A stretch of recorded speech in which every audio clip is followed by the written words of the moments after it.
Hello नमस्कार, स्वागत है आप सबका आपके अपने उत्कर्ष यूट्यूब चैनल पर। और मैं हूं आपका होस्ट दोस्त नरेंद्र चौधरी। भजनलाल सरकार का युवाओं को नया तोहफा। जी, राजस्थान सरकार की बात करें तो लगभग 1.5 साल होने जा रही है और इस 1.5 साल के दौर में इन्होंने क्या क्या किया, इसको लेकर के बहुत सारी चर्चा यहाँ पर हुई।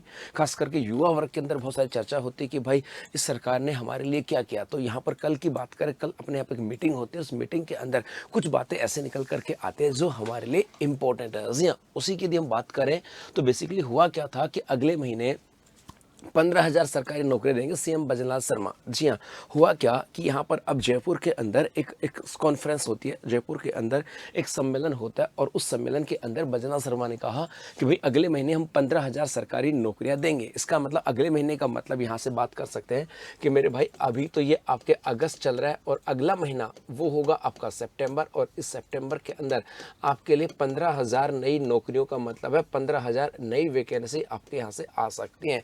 अब बेसिकली यहाँ से इस चीज़ को समझने की कोशिश करें, हुआ क्या था। ये जो सेमिनार की बात करें, ये कॉन्फ्रेंस था। इस कॉन्फ्रेंस के अंदर बिजली लेने वाले नहीं देने वाले बनेंगे, अर्थात कहा गया था राजस्थान अभी बिजली जो है उसको आयात करता था, भाई बिजली खरीदता था दूसरे स्टेट से और उसके बाद में उसको बेचता था। लेकिन हम धीरे धीरे राजस्थान के अंदर सोलर एनर्जी को डेवलप करते जा रहे हैं, विंड एनर्जी को डेवलप करते जा रहे हैं, अर्थात ग्रीन एनर्जी को डेवलप करते जा रहे हैं। और इसके आधार पर हम लोग इसे बिजली लेने वाले नहीं, बिजली देने वाले बनने वाले। दूसरा, ऑपरेशन सिंदूर का राजस्थान को हुआ फायदा, मतलब ऑपरेशन सिंदूर से राजस्थान को बहुत सारे बेनिफिट हुए। पश्चिमी राजस्थान के अंदर बहुत सारी चीजें यहाँ पे सुधरने में आई है। ये यहाँ पर कहा हुआ क्या था कि सीएम भजनलाल शर्मा ने कहा कि हमने सोचा नहीं था, जी हाँ, हमने ऐसा सोचा नहीं था जी। यहाँ पर क्या हुआ कि ऑपरेशन सिंदूर का सबसे ज़्यादा फायदा राजस्थान को मिला। सिंधु नदी का पानी भी राजस्थान को सबसे ज़्यादा मिलने वाला। क्या हुआ कि ऑपरेशन सिंदूर जब आया था उस समय भारत सरकार ने कहा था कि हम सिंधु नदी का पाकिस्तान में जो पानी जा रहा है उसको रोकने वाले हैं। अब यदि सिंधु नदी का पानी रोका जाएगा तो उसको बेनिफिट भी आपके राजस्थान को मिलेगा। तो का ऑपरेशन सिंदूर का फायदा भी हमें मिला। इसके अलावा ऑपरेशन सिंदूर की वजह से पश्चिमी राजस्थान के अंदर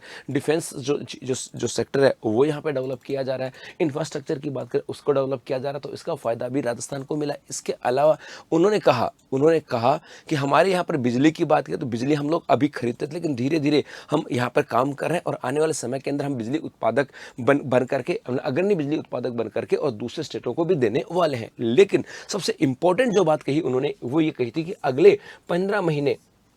अगले महीने 15,000 सरकारी नौकरियां और देंगे। पिछली जुलाई से अब तक 75,000 नौकरियां दे चुके हैं। उन्होंने कहा पिछली जुलाई से लेकर के और अब या कहें कि अगस्त तक की बात करें 75,000 नौकरियां हम दे चुके हैं और आने वाले अगले महीने की बात करें उसके अंदर हम 15,000 नौकरियां और देने वाले हैं। गुरुजी कैसे? तो उन्होंने कहा था, सीएम ने कहा कि राइजिंग राजस्थान हमने किया, हमने युवाओं से वादा किया था कि हम 4 लाख सरकारी नौकरी देंगे। जी हाँ, सरकार ने कहा था कि हम अगले 5 साल में, पता है बेसिकली सरकार ने कहा था कि 5 साल के अंदर हम आपको 10 लाख नौकरी देंगे। सरकार ने बेसिकली 10 लाख नौकरी की बात की। 10 लाख नौकरी के अंदर सरकारी की बात करें तो सरकारी के लिए कहा था कि हम 4 लाख सरकारी नौकरी देंगे और उसके बाद में एक निजी क्षेत्र के अंदर कहा था कि यहाँ पर हम 6 लाख नौकरियां देने वाले हैं। तो सरकार ने ये अगले 5 साल के अंदर 10 लाख नौकरियों की बात की थी, 4 लाख सरकारी और 6 लाख निजी क्षेत्र के अंदर। तो वहीं पर सरकार ने कहा कि हमने कहा था कि 4 लाख सरकारी नौकरी देंगे और 6 लाख हम निजी नौकरी क्षेत्र में नौकरी देंगे और इस दिशा में लगातार हम काम भी कर रहे हैं। राइजिंग राजस्थान के एमओयू धरातल पे उतर रहे हैं और जैसे जैसे राइजिंग राजस्थान के अंदर विभिन्न इन्वेस्टर जो आए थे वो हमारे यहाँ पे काम करेंगे तो राजस्थान के अंदर निजी क्षेत्र के अंदर सरकारी नौकरियां बढ़ने वाली हैं और उन पर हम काम कर रहे हैं। सरकारी नौकरियों पर पहले साल हमने 1 लाख नौकरी देने की बात की थी, इसमें से 75,000 हमने दी। उन्होंने कहा कि सरकारी टोटल 4 लाख देंगे, उसमें से पहली साल की बात करें, पहली साल हम 1 लाख देने वाले हैं और इस 1 लाख के अंदर से हमने 75,000 तो दे दी है, 75,000 दे दी। इसका मतलब आपके पटवार की बात करें, वीडियो की बात करें, पुलिस कांस्टेबल की बात करें, उसके साथ साथ आपके 4th ग्रेड की बात करें, 1st ग्रेड, 2nd ग्रेड, जो वैकेंसियां आई हुई हैं ये लगभग उसी दौर के अंदर है, उसी में काउंट करके और लगभग 75,000 नौकरियों की उन्होंने बात की कि कहा कि 75,000 हमने दे दी है। अब ये मत समझना कि गुरुजी कहाँ दे दी, आप सबको पता भाई दे दी। उन्होंने ये कहा था कि हमने 75,000 दे दी है, उन्होंने ये नहीं कहा था कि हम 75,000 फर्स्ट ग्रेड बनाएंगे, 75,000 सेकंड ग्रेड बनाएंगे या 75,000 थर्ड ग्रेड टीचर बनाएंगे। उन्होंने 75,000 नौकरियों की बात की है। तो आपको पता होगा लगभग 52-53 हज़ार के आसपास तो आपकी आ गई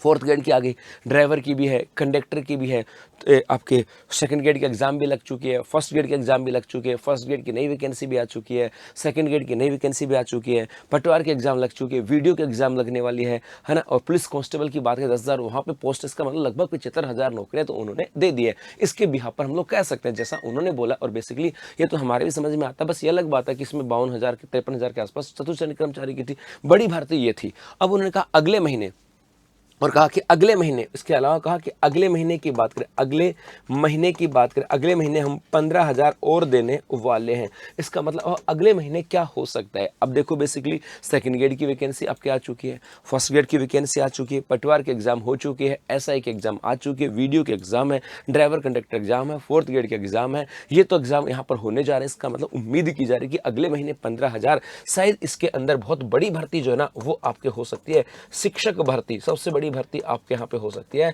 शिक्षक भर्ती आपके यहाँ पे हो सकती है, और उसके साथ साथ एक पुलिस कांस्टेबल, मतलब उम्मीद तो है कि सबसे बड़ी भर्ती आपके यहाँ पे शिक्षक भर्ती हो सकती है। इसका मतलब है कि मेरे भाई लगभग 90,000 के आसपास की बात की थी, और बेसिकली तो हमें दिख भी रहा है।